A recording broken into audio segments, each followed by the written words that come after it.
Okay, babasahin po natin. Dito po sa James chapter 4, verse 13 to 17. Sabi po ay ganito, no? Okay.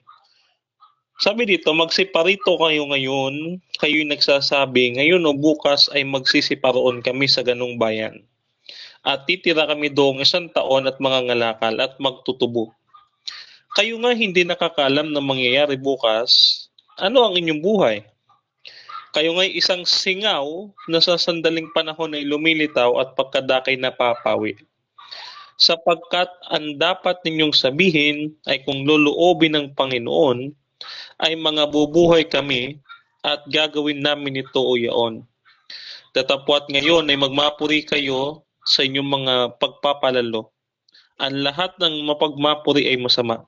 Sa nakakaalam nga ng mabuti at hindi ginagawa, ito'y kasalanan sa Kanya. Ibig sabihin nito, mga kapatid, may tanong ang ating Panginoon sa atin. Hindi natin control ang lahat ng mga bagay. So sa buhay na ito, hindi natin control anumang nangyayari. Halimbawa, magkaroon man ng sakuna, magkaroon man ng problema, magkaroon man ng dilubyo, hindi natin kontrolado. So kahit pa gaano pa katindi yung technology na ginagawa ng tao, like for example yung sa Japan, na kaya nilang i-predict kung kailan lilindol, ay hindi nila kayang i-predict, mga kapatid, no? Hindi nila kayang i-predict kung kailan tatama yung asteroid sa Earth. Hindi nila kaya yon. Actually, may mga scientists ngayon ang ginagawa na nakakita sila ng asteroid na malapit sa mundo. Ang sabi nila, kahit daw kakarampot na bato na pag pinatamaan ng missile rocket na galing dito sa mundo, mabawasan man lang yung kanyang laki. Pero hindi ibig sabihin nito na mawawasak na yung bato. Sa sobrang laki nito na abot sa 6 na football field ang laki, pagka binawasan mo yan, wala pa sa 1/4, nasa mga 1% pa lang ang mababawas. Kaya makikita natin kahit anong iwas ng tao sa kamatayan, kung siya ay talagang mamamatay, ay talagang mangyayari. Sabi ng Panginoon, kung kanyang luluobin, kanyang pangyayarihin. Isaiah chapter 46 verse 11, kung ano sinalita ng Panginoon, siya kanyang tutuparin. Ano ang halimbawa natin? Halimbawa natin ay si Haring Nabucodonosor, no? So ano yung nangyari kay Haring Nabucodonosor? Alam naman po natin ang kwento ni Haring Nabucodonosor. Pero ibabalik ko lang kayo doon sa kwento ng hari. Okay, sabi dito sa Daniel chapter 4 verse 28 to 37.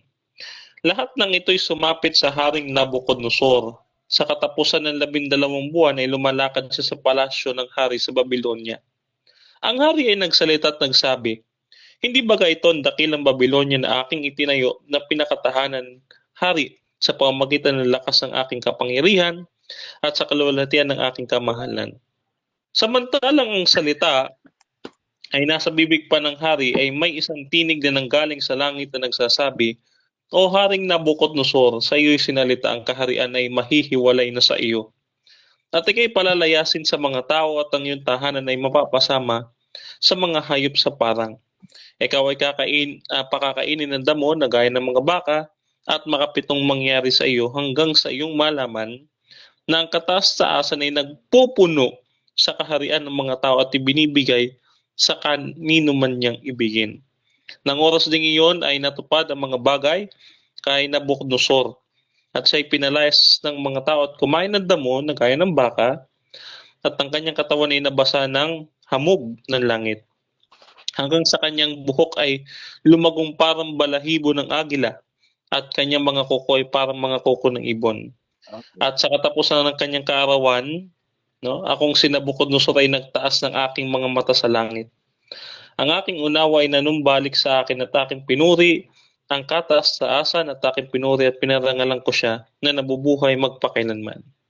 Sapagkat ang kanyang kapangyarihan man, sapagkat Kanyang kapangyarihan ay walang hanggang kapangyarihan. At ang kanyang kaharian ay sasalit-saling lahit. Mapapansin natin, kahit gaano pa makapangyarihan ang Haring Nabucodonosor, tandaan natin ito, sa propesiya ni Haring Daniel, ang head of gold, ang pinakamakapangyarihan. Pag sinabi natin gold, para carats, no? Pagka ikaw may wedding ring, gustong-gusto ng mga babae yung mga mamahaling mga jewelries, no? Yung mga ginto. Dati kasi lahat ng jewelries ko, yung kwintas, yung singsing, no? Lahat yung mga gold. Eh syempre, hindi ko na naisuot. Alam niyo kung bakit marami magnanakaw eh. Okay. So, itong mga gamit na ito, mga kapatid, gaya ni Haring Nabucodonosor, ay kahit gaano pa siya makapangyarihan, ay hindi siya makakatakas sa hatol ng Diyos. Na yung nangyari nga sa kanya, mabilis.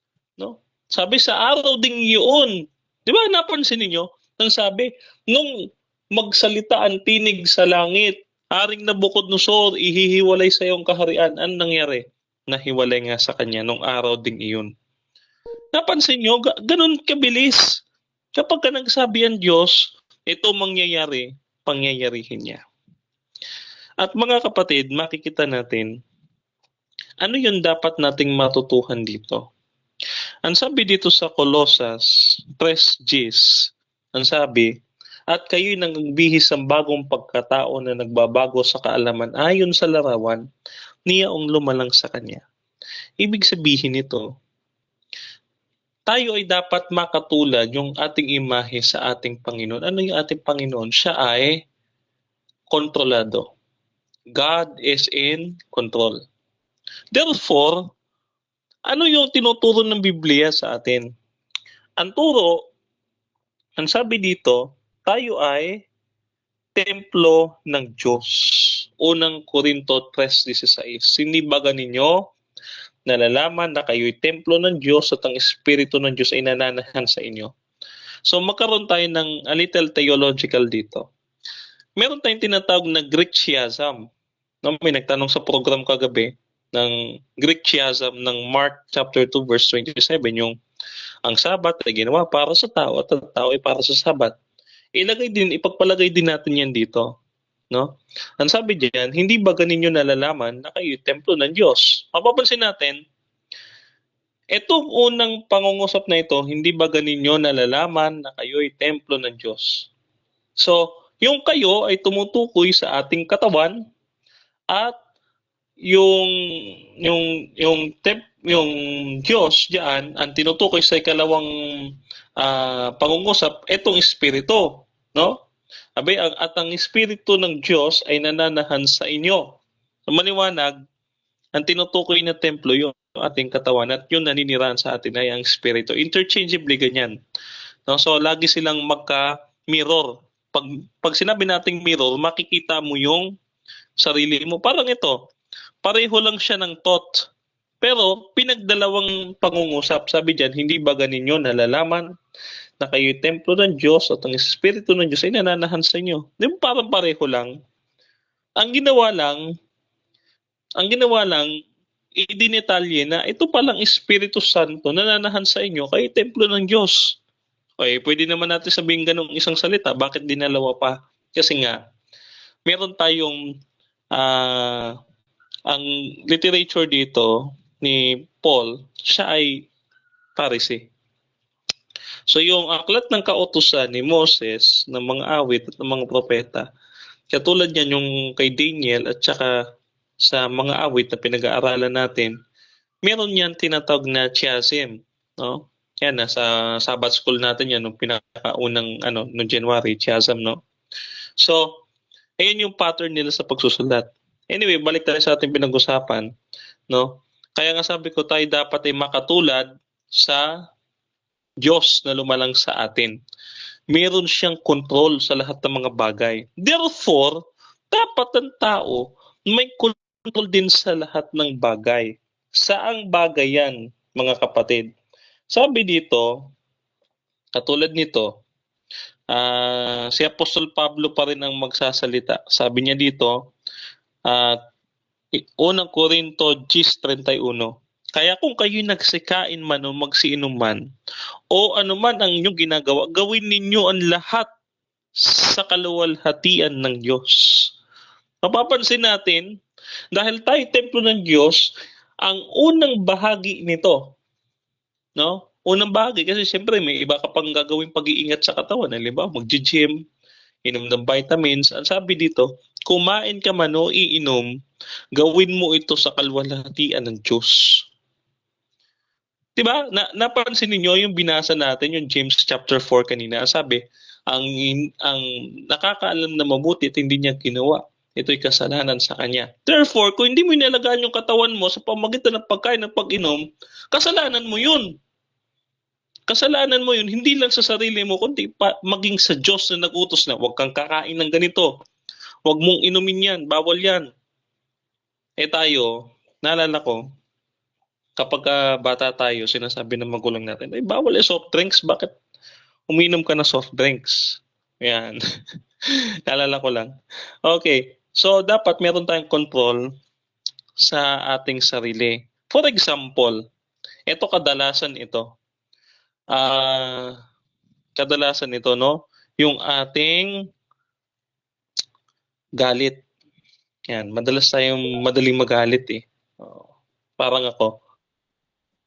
Kaya hindi ko sa inyo, kundi maging pati sa sarili ko, no? Sabi dito sa Kawikaan, 16:32.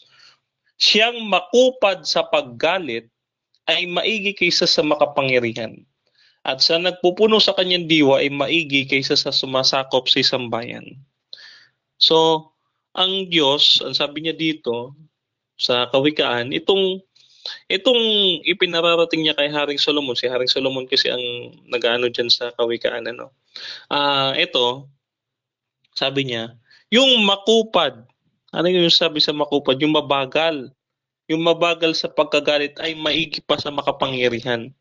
At siyang nagpupuno daw ng kanyang diwa o itong nagtitiis sa Tagalog mas makapangyarihan siya doon sa namumuno sa isang bayan. Isipin nyo, kapag hindi ka pala magagalitin, mas makapangyarihan ka kahit kanino. Example natin, si Kamenong. Sige. Marami nakaabot kay Kamenong eh. Maluma na ito magsalita. No? Sana all. Ganun eh. So, wala naman sigurong hindi nakakakilala kay Kamenong. Lahat naman nakakakilala dyan. So, ano pa? Yung ating pananalita. Yan. So, sa ating pananalita, minsan, hindi natin nalalaman na mayroon tayong nasasaktan na kapatid. So tayo, mag-iingat tayo sa ating pananalita. Kasi, di ba yung ating bibig, ginagamit yan sa pagkain. No?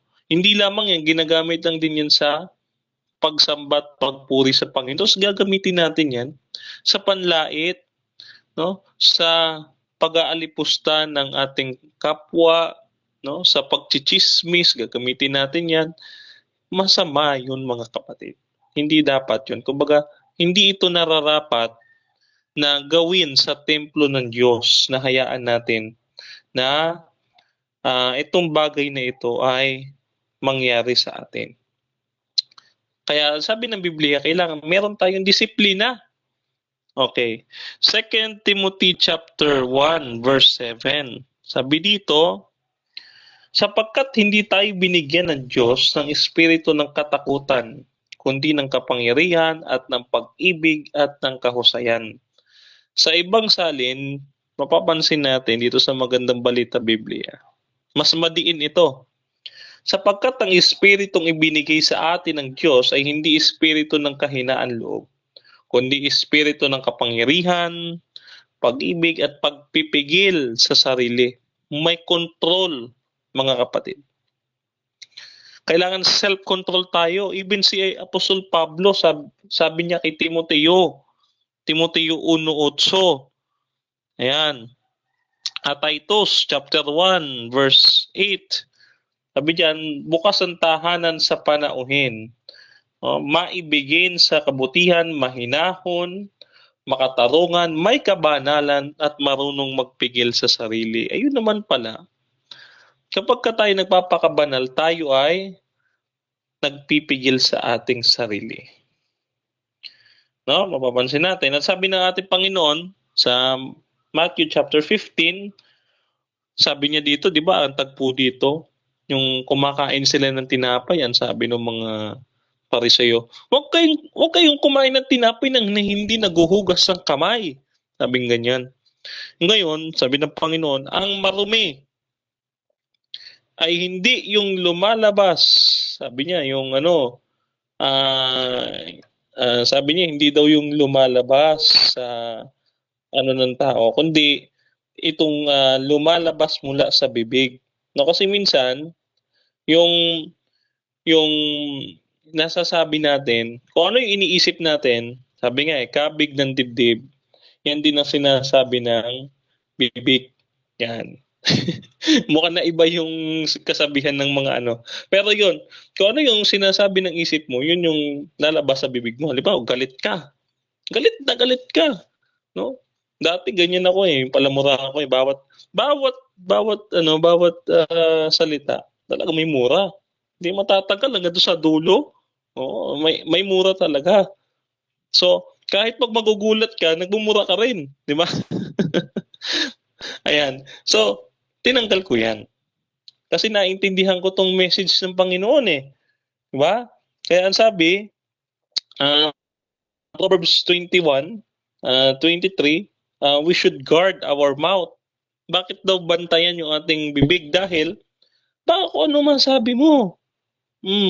21:23 sabi dito, ang pumipigil sa kanyang dila ay umiiwas sa masama. Yan. So, maliwanag. Hindi ko na kailangang explain ito mga kapatid kasi pagka hindi nagpigil ng dila, nagiging masama. So, example. Ito, mga Catholic faith defenders, kita nyo ha? Oh, nakapasok sa GC namin itong si Humphrey, itong isang Catholic faith defender. So, accidentally, nakapasok siya. Ang ginawa niya, yung pinag-uusapan namin tungkol kay Sanrio na isang Catholic faith defender na bakla, ipinasa niya ngayon. Ngayon yung nagpasa, nag-comment si Brother Winnie, itong Katoliko rin, na nanalo daw si Brother Gestal sa debate. So ngayon, dahil dito, nagtalo-talo sila. Bakit daw kinakampiyan ng Katoliko yung SDA na sabi panalo daw sa debate? Ngayon, katulad din nito, no? Katulad din nito, yung away ni Jando at saka ni Melchor ngayon, ang banatan dito, yung salitaan. So, kapag tayo, hindi talaga tayo nagpipigil ng dila, yung pagiging marites at yung pagiging pagyayabang na ginagamit sa dila natin, no? Yan ay hindi humala Kristiyano yan. Hindi natin kakakitaan ng sinasabi nating imahe ni Kristo na dapat nating tularan. Okay? So, isipin ninyo, matindi itong sinasabi ng Kawikaan sa 17:28. Tignan natin ha. Medyo masakit lang pakinggan pero tiisin natin. 17:28. Sabi dito, ang mangmang, kita ninyo yung salita, no? Isiping marunong kung siya'y masalita at ang bibig ay laging tikom. Isipin nyo yan. Mangmang ka na nga kapag hindi ka madaldal, magmumukha kang marunong. Bakit? Kasi siyempre, yung marunong, palasalita yan eh. So ngayon, kapag kayo isang mangmang hindi nagsasalita, parang ganito yan eh. Nung Catholic ako, may ganito kaming GC. So nagpipray kami, nangangaral ako ng ganito rin. Ng worship, online worship devotional. Ngayon, pag tanongin mo, may naiintindihan ba kayo? Wala naman tanong. Okay, sige. Kinabukasan ulit. Pag tinanong ko, ano na pag-aralan natin kagabi? Ay, wala na. Wala na sila nasagot. Kasi ganun yung mangmang eh. No? Baga man nakikinig, pero syempre hindi niya tinatanggap sa kanyang isip, tahimik siya.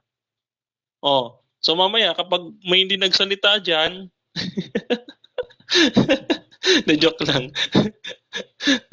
Baka sabay-sabay pa kayo magsalita mamaya. Anyway, ganyan yan, mga kapatid. Minsan kasi, totoo ito, yung sinasabi ng Bible sa atin. Ano?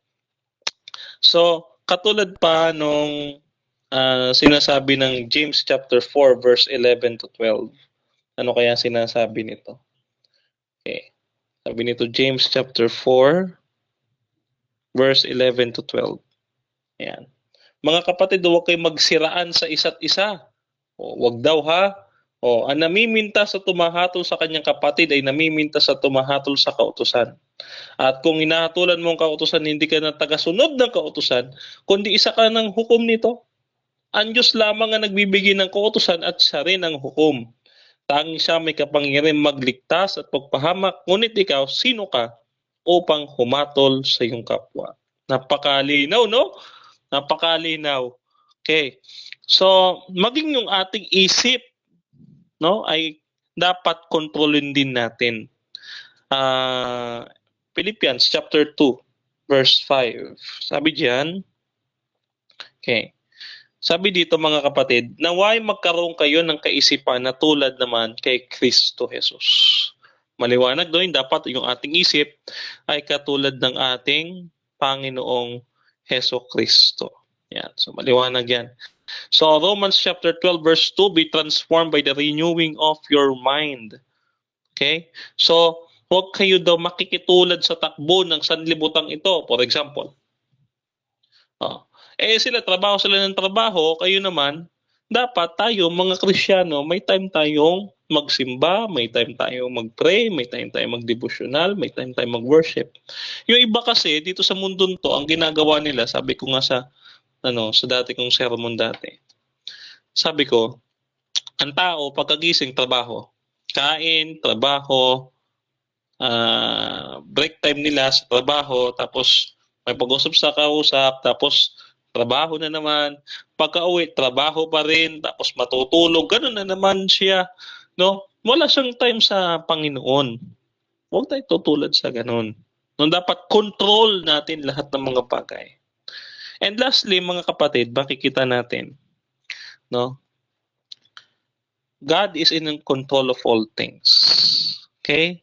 Diyan pa lang sa Genesis 1, nakita natin, ang Diyos gumawa ng earth, nilagyan niya ng solar system. At yung solar system na ito ay ipinasok niya sa galaxy, sa Milky Way galaxy. Nilagyan niya ng ilaw, nilagyan niya ng tubig, nilagyan niya ng pananim, nilagyan niya ng hayop, nilagyan niya ng tao para makasama lahat. Ibinigay niya. Kontrolado niya. Kaya bakit pa tayo mag-aalala sa bukas?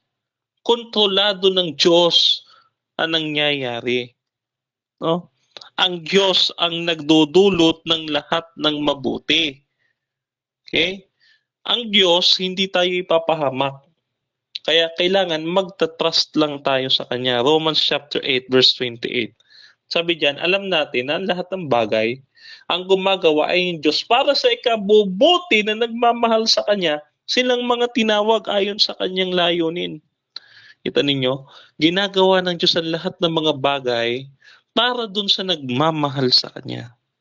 Kaya, for God so loved the world, di ba sabi? John 3:16, for God so loved the world. At sa Matthew chapter 6, verse 25 to 34, sabi niya, di ba? Don't be anxious. Relax lang. Kumalma ka, kapatid. Kumalma. Sabi ng Panginoon, kalma lang, ha? Kalma lang, daan-daan lang tayo. And sabi pa Romans chapter 8, verse 31 to 39, if God is for us, who is against us? So kung tayo nasa panig ng Diyos, bakit tayo mag-aalala? Sino lalaban sa atin? Di ba? So, ito bilang panghuli. Makikita natin sa Colossians chapter 3 verse 1 to 2. Basahin nga natin 'tong ganda nito eh.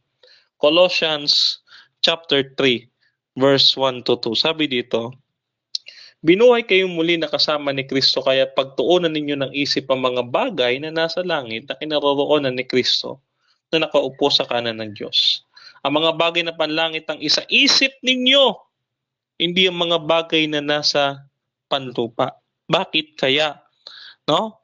Sapagkat, ang sabi, yung paborito nating kanta, seek first the kingdom of God. Kasi hindi tayo taga dito. So huwag niyo alalahanin yung mga bagay-bagay dito kasi God is in control. Lahat ibibigay niya. Ha? God is in control. Ganun kabuti ang Diyos. Lastly, ito tatandaan natin. Yung pangako ng Diyos sa atin. Nagsimula tayo sa James, magtatapos tayo dun sa sinasabi ni James. Okay? James chapter 4, verse 2, no? To 4, sabi, mayroon kayong minimithing ngunit hindi ninyo makamtan. Kaya papatay kayo kung kailangan, mapasa inyo lamang yun. Di ba? Totoo naman. Di ba? Ang sabi, kapag nanliligaw, ano sabi? Gagawin ko lahat kahit bituin. Kukunin ko sa'yo. No? Pag nag-iasawa na ibang bituin pala, binubugbog na pala. Di ba? Hindi ninyo maangkin. Kaya kayo'y nagkakagalit at naglalaban-laban. Hindi ninyo makakamta ng inyong mithin dahil hindi kayo humihingi sa Diyos. O, yun. So pagka mayroon tayong bagay na hinihingi gusto, kailangan nating hingin. Parang magulang natin, di ba? Kapag kapag may kailangan tayo at hindi niyo sinabi sa mga magulang natin, ibibigay ba? Hindi. Kaya sabi, at humingi man kayo, wala rin kayo matatanggap dahil hindi tama ang inyong layunin. Humihingi kayo upang mapagbigyan ng inyong kalayawan. Mga taksil, hindi ba ninyo alam na kapag nakipagkaibigan kayo sa sanlibutan, kinakaaway naman ninyo ang Diyos? Ang sino mang nandanais na maging kaibigan ng Diyos, maging kaibigan ng sanlibutan ay kaaway ng Diyos. Mapapansin natin, no? Lalo pa dito sa talatang 6, no? Ngunit higit na malakas ang tulong na ibinigay niya sa atin. Kaya sinasabi ng kautusan, ang Diyos ay laban sa mamagmataas, ngunit nalulugod sa mapagkumbaba. Kapag tayo humihingi sa Diyos, first thing first, yung layunin. Lord, ikaw po may control sa lahat ng mga bagay. Naniniwala po kami. At ayon po sa inyong kabutihang loob, at sa iyong kasaganahan ng iyong biyaya, Panginoon, kung iyong luluobin na maganap ito, Panginoon, ito po ay maganap ayon sa kalooban mo. Kaya nga 'di ba ang prayer, the Lord's Prayer, kung anong kalooban mo sa langit, yun din ang maging kalooban mo sa lupa. So, tinuturuan din tayo mga kapatid na kapag tayo humingi, dapat tama yung purpose. Tandaan natin yung ikaluluwalhati ng Panginoon. Lahat ng ating ginagawa, kumain man tayo o uminom, gawin natin sa ikaluluwalhati ng Panginoon. At lastly, hindi tayo makakahingi sa Panginoon kung hindi tayo mapagkumbaba. Kaya kung gusto natin na makontrol tayo ng Diyos, alam ko, walang magtatanggi na gusto maging control ng Diyos. Magpakumbaba tayo. Dahil kung tayo ang masusunod sa ating buhay, hindi ang Diyos ang masusunod sa ating buhay. You cannot serve two masters at one time. You should have one and only one, and that is our Lord, no? Yung ating Panginoon. So, sa umagang ito, tinuturuan tayo ng Panginoon na maging mapagkumbaba, na gaya niya naman, di ba? Tayo ay maging katulad ng imahe ng lumalang sa atin. Okay? Tayo ay bumalik dun sa kanyang imahe kung saan tayo ay maging mapagkumbaba tulad niya na nagpakumbaba hanggang sa kamatayan sa krus. No? Ito yung mensahe ng Panginoon sa atin na lahat ng bagay kontrol ng Diyos at tayong tao magtiwala sa Kanya, magpakumbaba at wala tayong ibang gagawin kundi sumunod sa kalooban niya. Ito po yung aking mensahe na dala ng ating Panginoon sa umagang ito. Nawa naging pagpapalat biyaya sa ating lahat at sa bawat isa. Panalangin ko na tayo ay magpasakop at tayo ay isuko natin ang buhay sa ating Panginoon at hayaan na siya ang kumilos sa ating mga buhay. Maraming salamat po mga kapatid. Amen. Ayan. Thank you so much, Brother Denmar, sa iyong magandang mensahe ngayong umaga ito.